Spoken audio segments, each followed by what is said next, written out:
Well, I'm back, amazing people. Just got off the treadmill. I have some things to do later, so I have to do this and then hop in the shower. We are still reading The Law of Divine Compensation by Marianne Williamson. Well, not we, me. You're listening, and I'm grateful. I'm Tracy Lene. It's not audible. I'm going to stop and add my 2 cents, give some stories from my past, talk about some things that come to mind, but I value your time. I would love it if you like, share, and subscribe to my channel. Let's get started. In Chapter 4, Transforming a Negative Sense of Self. The law of divine compensation represents the natural working of the universe, but it's up to each of us to rid our minds of the thoughts that block it. Unloving thoughts deactivate the law. They sabotage the dynamic by which the universe is programmed to support us. When we think or say something negative, even if we believe we don't really mean it, the thought carries creative energy. Every thought is a cause that creates an effect. An undisciplined mind, easily tempted into faithlessness and unloving thoughts, is a huge deterrent to success. That's even when you say things like, I'm dead, and you're just joking. There's parts of you dying inside as you say that because your subconscious mind doesn't say, is she playing? Is she not? It just reacts. So you know you're joking, but there's a part of you that doesn't know you're joking. So it's probably best not to make those things, not to say those things. I don't say those things. I don't say laughing out loud unless I really am laughing out loud. I never say laughing my ass off because I'm not doing that. It's just funny. I think it's important that we recognize that the energy that the word carries is what the word will bring back to you.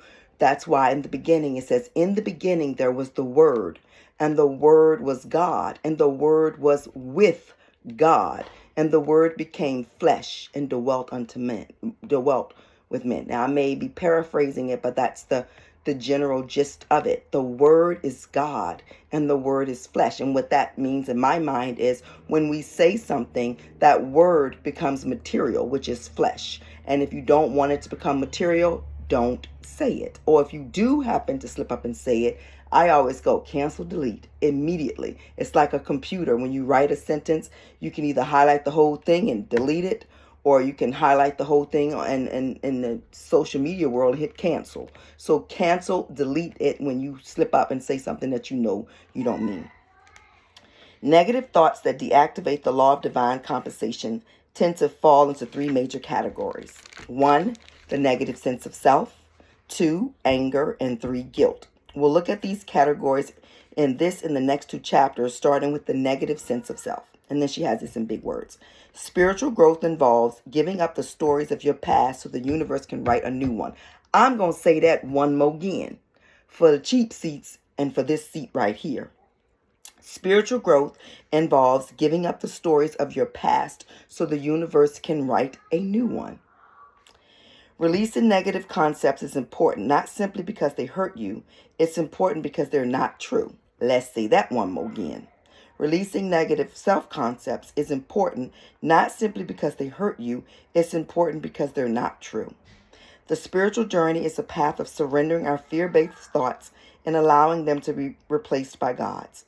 The reason to embrace a positive self-image is that it describes you as God thinks of you. God thinks you're amazing and wonderful and perfect in the eyes of God. Perfect in the eyes of man ain't even real, and it's based upon the thoughts and ideas that somebody told man should be. Like they'll say, man, she's a baddie. And now baddie just means fairly light skin with really fine hair that either curls up naturally, not nappily like mine, that is maybe 5'2", with a big butt, big boobs, and this much waist. That's what perfection is now. But there was a time when that meant she was hungry and needed a hamburger.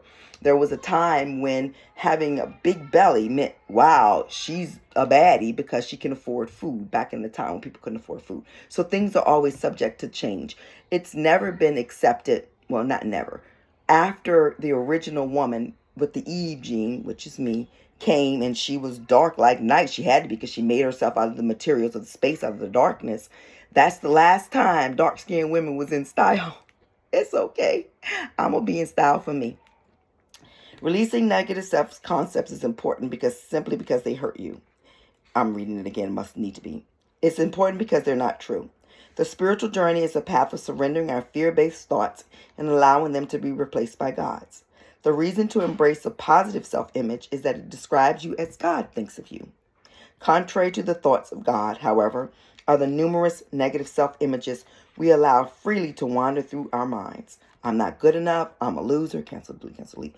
I don't have what it takes. Cancel, delete. My father or mother or teacher, etc. was right about me. I would never amount to anything. Cancel, delete. I'm dumb. Cancel, delete. I'm a failure. Cancel, delete. I don't have enough talent. Cancel, delete. I'm too old. Cancel, delete. Nobody wants me. Cancel, delete. Nobody appreciates me. Cancel, delete. I am a has-been. Cancel, delete, delete, delete, motherfucking delete. All the good jobs have been sent overseas. Cancel, delete. There's no job out there for me. Cancel, delete. It does no good to even try at this point. Cancel, delete. I've been screwed over. Cancel, delete. I'm not pathetic. The system is fucked. Cancel, delete. And the reason why I said it after each of them, because even though I'm reading them to you, I have triggers inside of me that have not been completely released. So they hear those things and go, she talking to us? Hey, time to play again. She want the pity party. And I don't want the pity party. So I cancel, delete. Such painful thoughts arise from over-identification with the material plane. Let me say that one more again. Such painful thoughts arise from over-identification with the material plane.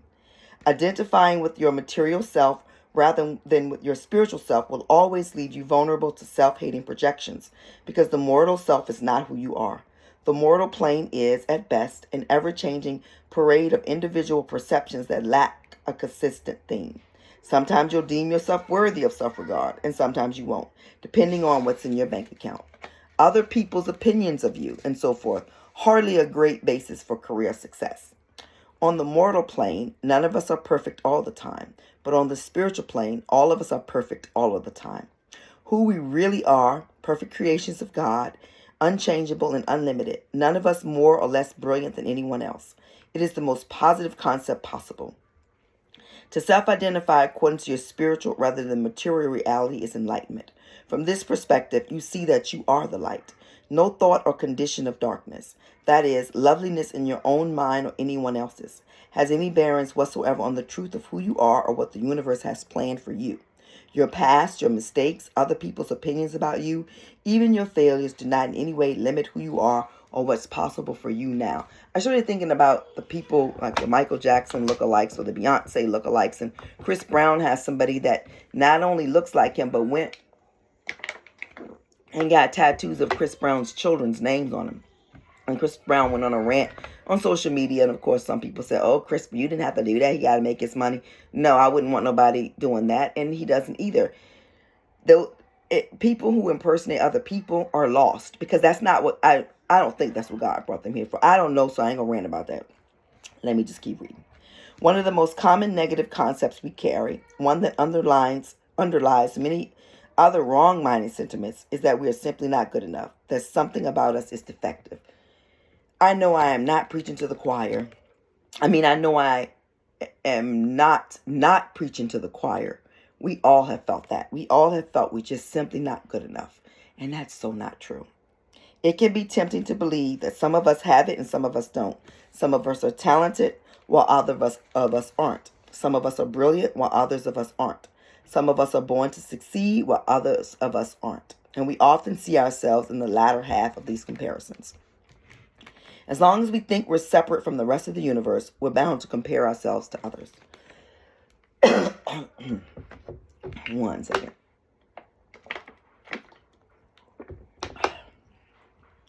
A Course in Miracles teaches us that all of us are special, and none of us are special.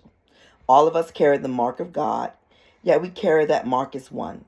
No one has any more or less capacity than anyone else to be used as a conduit for the genius that pours forth constantly from the mind of God. This genius pours into us as one, but is accepted by us separately. God's greatness is a gift that is offered to all of us, but it is our choice whether or not we receive it.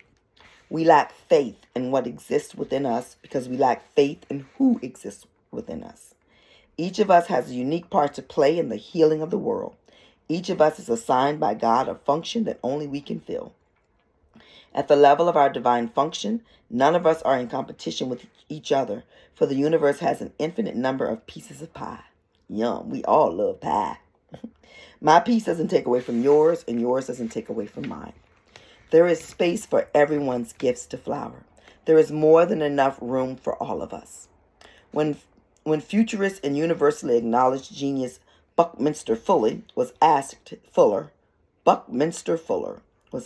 his definition of a genius, his response was, someone who had the right mother. My children had that. I assume he meant someone who had the most positive childhood programming, someone who was told when he was young or she was young that she was brilliant and would succeed.